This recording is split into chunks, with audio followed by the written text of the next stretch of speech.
Hi viewers, welcome to our channel. ప్రస్తుతం మనతో ఉన్నారు హైకోర్టు అడ్వకేట్ హనుమత్ ప్రసాద్ గారు. నమస్తే సార్. రీసెంట్గా ఆంధ్రప్రదేశ్ రాష్ట్రంలో చూసుకుంటే ఎలక్షన్ల దగ్గర పడుతున్నటువంటి తరుణంలో గత కొద్ది కాలంగా వైఎస్ జగన్మోహన్ రెడ్డి గారు ఆ పార్టీలో ఉన్నటువంటి కొంతమంది సిట్టింగ్ ఎమ్మెల్యేలు మారుస్తాను, కొంతమందికి ఈసారి టికెట్లు ఇవ్వడం జరగదు అనేటువంటి పరిస్థితి చెప్తూనే వస్తున్నారు. ఫైనల్గా ఎలక్షన్ టైం దగ్గర పడుతుంది. అభ్యర్థులు మార్చుకునే ప్రయత్నంలో పనిలో కావచ్చు, కొత్త అభ్యర్థుల్ని రంగంలోకి దింపేటువంటి పనిలో కావచ్చు, కొంతమందికి సీటు ఇవ్వడం కుదరదు అని చెప్పి డైరెక్ట్గా చెప్పేస్తున్నారు. అటువంటి వాళ్ళంతా పక్క పార్టీల వైపు చూస్తూ ఉంటామా, లేదు సైలెంట్గా మేము పార్టీలోనే ఉంటాము, పార్టీ మాకు ఏ పని అప్పచెప్పినా లాయల్గా పార్టీకి పనిచేస్తామంటున్న వాళ్ళు కొంతమంది అయితే, కొంతమంది ఏదేమైనా మా ఎమ్మెల్యే టికెట్ మాకు కావాల్సిందే అని చెప్పి పక్క పార్టీలకు చంపైపోతున్నటువంటి పరిస్థితి. అలాగే ప్రతిపక్షాలు కూడా ఎవరు వస్తారా అని చెప్పి వెయిట్ చేస్తున్నటువంటి పరిస్థితి. రావడానికి పక్కకి దూకారు అంటే ఇమీడియట్ గా పార్టీలో జాయిన్ చేసుకోవడానికి రెడీగా ఎదురు చూస్తున్నటువంటి పరిస్థితులు చూస్తున్నాం. ఏంటంటారు అసలు దేని సంకేతం అంటారు? ఇది ఎవరికి లాభం, ఎవరికి నష్టం అంటే ఏం చెప్తారు సార్? ఇప్పుడు ప్రతిపక్షం ఎదురు చూడడం అనేది సహజం. ఎందుకంటే ప్రభుత్వాన్ని, అధికార పక్షాన్ని వీక్ చేయాలని.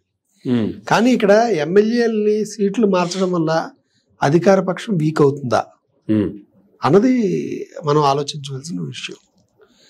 జనరల్గా ఎక్కడైనా ఏ రాష్ట్రంలో అయినా అలా మారిస్తే కనుక ఖచ్చితంగా అధికార పక్షం వీక్ అవుతుంది, అన్ని సీట్లు మారిస్తే. కానీ ఆంధ్రప్రదేశ్లో జరగదు. ఎందుకంటే స్ట్రాటజీ ప్రకారం వెళ్తున్నాడు జగన్మోహన్ రెడ్డి గారు. ఎందుకంటే ఆయన ప్రజలను నమ్ముకున్నాడు, కానీ ఎమ్మెల్యేలని కానీ నాయకులను కానీ నమ్ముకోలేదు మొదటి నుంచి. దానికి ఉదాహరణ, ఏ ప్రజలకి కూడా డైరెక్ట్గా ఎమ్మెల్యే తోటి డైరెక్ట్ సంబంధాలు లేవు. ఎందుకన్నానంటే మిగతా రాష్ట్రం, ఏ రాష్ట్రంలో చూసుకోండి, ఇక్కడ తెలంగాణలో చూసుకోండి, తమిళనాడులో చూసుకోండి, కర్ణాటకలో చూసుకోండి, గత తెలుగుదేశం ప్రభుత్వంలో చూసుకోండి, ప్రజలకి నాయకులతో సంబంధం అనేది ఉండేది. ఎందుకంటే ఓ రేషన్ కార్డు కావాలన్నా, లేకపోతే ఇంకోటి కావాలన్నా, సిఫార్సు లెటర్ కావాలన్నా, ఏది కావాలన్నా ఎమ్మెల్యేల చుట్టూ తిరగాల. అందువల్ల ఎమ్మెల్యేకి వర్గం అనేది ఉండేది. అంటే తెల్లారు లేస్తే మనం ఏదో పని నిమిత్తం ఏ చోట మోట నాయకుడిని పట్టుకుని ఏది పట్టుకున్నా లీడర్స్ దగ్గరికి వెళ్ళాలి, వాళ్ళతో ఒక రేపో ఉండేది.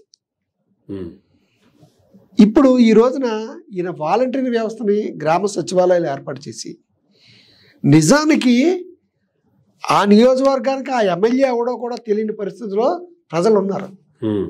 ఏ ప్రజలు కూడా ఎమ్మెల్యే దగ్గరికి వెళ్ళవలసిన అవసరం లేదు. తెల్లారు లేస్తే వాళ్ళకి ఏ సమస్య వచ్చినా వాలంటీర్ల దగ్గరికి వెళ్ళిపోతున్నారు, వాలంటీర్లు చేస్తున్నారు, లేకపోతే వాలంటీర్లు ఇళ్ళకి వచ్చేస్తున్నారు. మీకు పెన్షన్ రానివ్వండి, ఇంకోటి రానివ్వండి, స్కాలర్షిప్లు రానివ్వండి, ఏ పథకాలు రానివ్వండి, రిజిస్ట్రేషన్లు అవనివ్వండి, ఆఖరికి మహిళల మీద ఏమైనా జరిగితే ఆ కంప్లైంట్లు అవనివ్వండి, ఇవన్నీ కూడా వాలంటీర్ల దగ్గరికి వెళ్ళి గ్రామ సచివాలయానికి మీ ఇంటి పక్కనే ఉంటుంది, లేకపోతే 2 వీధుల అవతల ఉంటుంది, అక్కడికి వెళ్ళి మీరు కంప్లీట్ చేసుకోవచ్చు. అలాగే వాళ్ళే వచ్చేస్తారు వీళ్ళకి. ఇవి రావడం వల్ల ఏ ఎమ్మెల్యేకి కూడా ప్రజలతో రేపలేదు. చాలా మందికి ఎమ్మెల్యే ఎవరో కూడా తెలియదు నియోజకవర్గంలో. ఎందుకంటే ఆయన తిరగడం ఎందుకు తిరుగుతాడు? ఎవడైనా వెళ్తారా? ఎమ్మెల్యేలు ఖాళీగా కూర్చున్నారు. కానీ ప్రతి ఎమ్మెల్యే నియోజకవర్గంలో ప్రతి గడప తొక్కాలా, ప్రతి మనిషికి మిమ్మల్ని పరిచయం చేసుకోవాలా, ప్రతి మనిషికి ఉన్నటువంటి సమస్యలు మీరు తీర్చాలా. ఇప్పటికే చాలా సమస్యలు ప్రభుత్వం తీర్చింది, ఇంకా ఏమైనా ఉంటే కూడా మీరు వాటిని పరిష్కరించే దిశగా ఆ సమస్యలు ప్రభుత్వం దృష్టికి తీసుకురావాలా. ఎవ్వరు ఇళ్లలో ఉండొద్దు, ప్రతి ఒక్కరు ప్రజల్లోనే ఉండండి అని చెప్పి గత కొంతకాలంగా ప్రజలు తిప్పుతూనే ఉన్నారు కదా. తిప్పుతున్న నిజానికి చిత్తశుద్ధితో తిరిగేవాళ్ళు ఎంతమంది? అలా తిరగని వాళ్ళకో లేదంటే ప్రజల్లోకి వెళ్ళని వాళ్ళకో ఇప్పుడు జరుగుతున్నటువంటి పరిస్థితి ఏంటంటే, ఎక్కడికక్కడ ఇన్ఫర్మేషన్ వాలంటీర్ల వ్యవస్థ ద్వారా, సచివాలయాల ద్వారా ఉన్నాయి. ఈ ఎమ్మెల్యేలకు వచ్చే ఆదాయ మార్గాలు అన్ని పోయాయి. ప్రతిదీ బటన్ నొక్కి డైరెక్ట్గా వెళ్తున్నాయి. ఇదివరకు ఏ ప్రభుత్వంలోనే సరే వాళ్ళ ద్వారా లేవు, కొంత అమౌంట్ వాళ్ళకి మిగిలేది. ఇప్పుడు ఆదాయ మార్గాలు పోయేమో, వాళ్ళ ప్రత్యామ్నాయంగా భూముల్ని ఆక్రమించడాలు, లేకపోతే ఇంకో ఇతరత్ర వ్యవహారాలు చేయడాలు, వాటి ద్వారా వీళ్ళు వ్యతిరేకతని సంపాదించుకున్నారు. అది కూడా ఆ ఇన్ఫర్మేషన్ కూడా వీళ్ళ ద్వారానే, వీళ్ళ గ్రామ సచివాలయాల ద్వారానే వీళ్ళు ఏం చేస్తున్నారు ప్రభుత్వం మీద అని వాళ్ళకి తెలిసింది.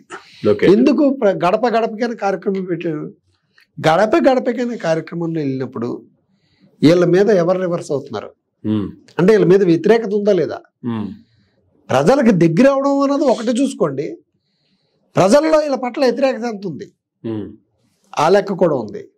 అందువల్ల ఈ రోజున నీకు ఈ నియోజకవర్గం కాదు ఆ నియోజకవర్గం ఉంచాను, ఇష్టం ఉంటూ ఉండు లేకపోతే లేదు. అంత డెలిబరేట్గా చెప్పాడంటే నువ్వు వెళ్ళిపోయినా నష్టమే లేదు. ప్రజలు జగన్మోహన్ రెడ్డితో ఉన్నారు తప్ప ఎమ్మెల్యేతో లేరు.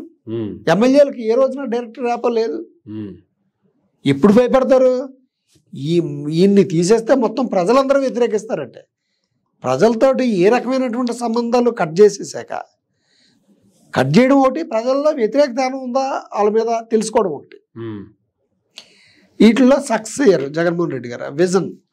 మరి దానికి ఆయనకి ఐడియా ఎవరిచ్చారో లేకపోతే ఆయనే సొంతంగానే నియించుకున్నారో, ఇటువంటి విషయాలు ప్రజల్లోకి విరివిగా వెళ్ళడం వల్ల వాళ్ళు నిజానికి ఎమ్మెల్యేల గురించి పట్టించుకోరు.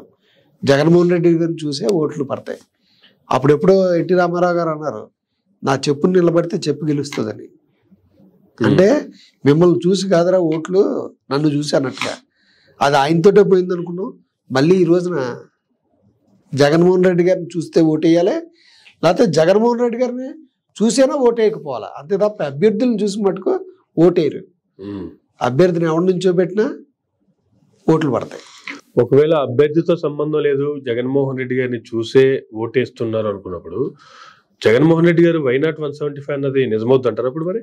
ఎస్, ఎందుకంటే కాస్తో కోస్తో నాయకుల మీద ఏమన్నా వ్యతిరేకత ఉంటే ఆ వ్యతిరేకతను ఉన్న వాళ్ళని కూడా తప్పించడం జరిగింది, వేరే నియోజకవర్గాలు షిఫ్ట్ చేయడం. ఎందుకంటే వ్యతిరేకత ఉందో లేదో తెలిసిపోయింది గడప గడపకి వెళ్ళే కార్యక్రమంలో. ఆయన రిపోర్ట్లు తెప్పించుకున్నాడు. వాలంటీర్ల మీద ఎవడు ఒత్తిడి తెస్తున్నాడు, ఏ నాయకుడు ఒత్తిడి తెస్తున్నాడు, ఇవి తెలుసుకుని ఇవి కానీ ఉంటే కొన్ని ఓట్లైనా తగ్గేటువంటి అవకాశం ఉంది కదా మనకి. ఆ ఓటు అసలు ప్రతిపక్షానికి అసలు వెళ్ళకూడదు. ప్రజల్లో ఉండే వ్యతిరేకతను పసిగట్టాడు కాబట్టి వ్యతిరేకం ఉన్నటువంటి నాయకుల్ని పక్కకు తప్పిస్తున్నాడు, తప్పించి కొత్త వాళ్ళకి అవకాశం ఇస్తున్నాడు. అందువల్ల ఆయన వైనాట్ 175 అనగలుగుతున్నాడు.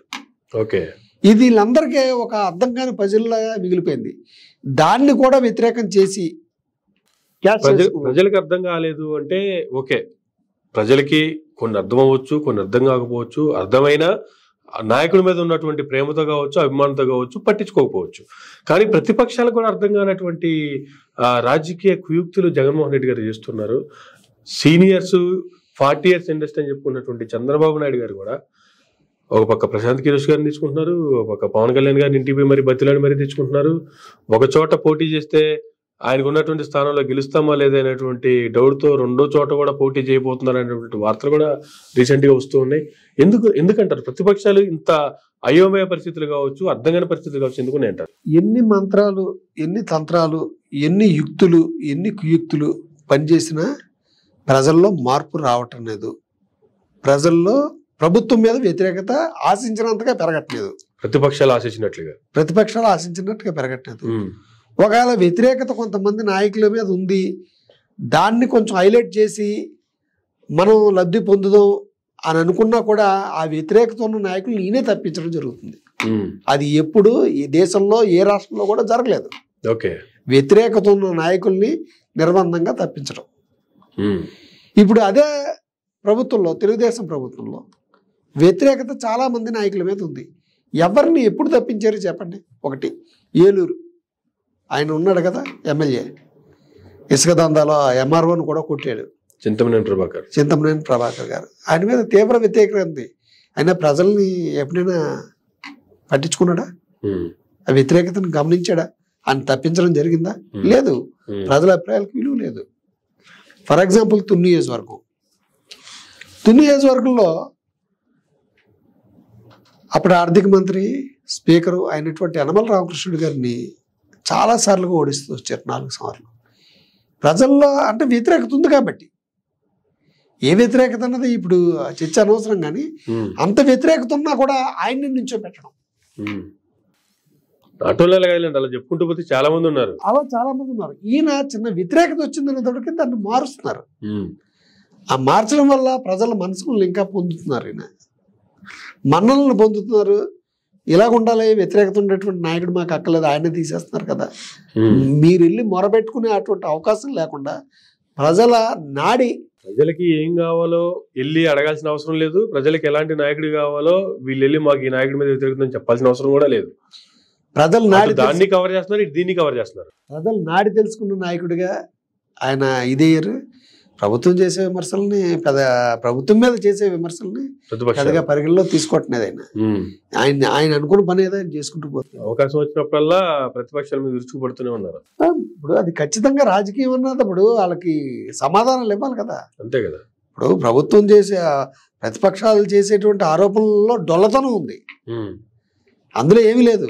ఒక ఆయన గైమని ఎగురుతుంటాడు, అవినీతిని ప్రశ్నించడానికే పుట్టానంటాడు, కానీ పక్క రాష్ట్రంలో పోటీ చేసాడు, అక్కడ అవినీతి ఏం కనపడలేదు ఆయనకి, అక్కడ ప్రశ్నించడు, అక్కడ అందరూ ఫ్రెండ్స్ అంటాడు, అక్కడ బుద్ధి చెప్పారు. ఆయన ఏదో చెప్పు తీసుకుని ఆ చెప్పు ఈ చెప్పు కొడతాన్నారు కదా, అలా చేశారు ఆయనకి. ఆయన చేస్తే ఇక్కడి నుంచి అక్కడికి వచ్చి పడ్డాడు. ఇప్పుడు ఆయన మాట్లాడతాడు, ఆయన గడికో మాట మాట్లాడతాడు, ఆయన మాటకి విలువ లేదు. ఆయన ఏ రోజున ఏ క్షణానికి ఏ రకంగా మాట్లాడతారు తెలుదా. అందరూ అసలు ఏ పార్టీలో ఉన్నారు, ఆ పార్టీలో ఉన్న నాయకులే బయటకు పోయారు. ఆయన ఎవడో వార్నింగ్ ఇస్తున్నాడు, ఇవాళ రేపో ఈ విషయాలని బయట పెడతారన్నట్టుగా. అందులో పార్టీలో ఉండే నాయకులు మరి ఆయన్ని పట్టుకుని ఈయన ఊరేగుతున్నాడు.